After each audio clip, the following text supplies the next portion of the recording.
gangster betul kau je. Kau dah datang tempat aku. Kau bully member-member aku. Aku punya, saudara-saudara aku kau bully kau.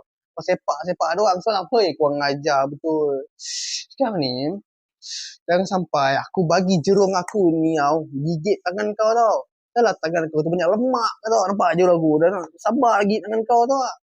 Hantar aku lah nak bully budak anak buah kau tu, kau tahu tak? Dah anak buah kau terlembik, noob, tak hati berlawan.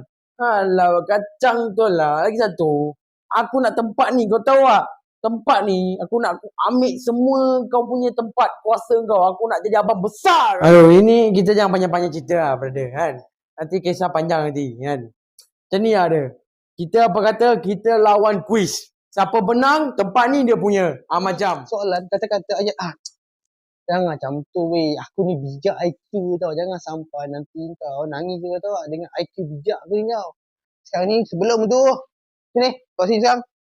Okeylah, saya akan bagi soalan kepada dua bos mafia walaupun tidak handsome, okey? Aku ada IQ dia tinggi sikit, bos. Okey, sekarang ni aku nak kau bagi soalan yang betul-betul nampak. Aku tak nak soalan-soalan macam budak tadika boleh tak? Bagi soalan yang betul-betul. Sebab aku ni IQ aku terlalu bijak ke tu tak? Okeylah, soalannya adalah kenapa pokok lari tengok manusia? Jawapan dia lah, pokok tu takut dengan manusia. Macam aku. Garang, kau faham? Ternyata dua-dua bos kita mafia ni lemah IQ. Lah muka tepi longkang.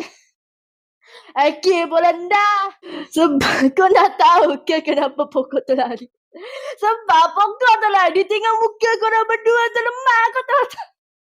IQ lah macam rendah.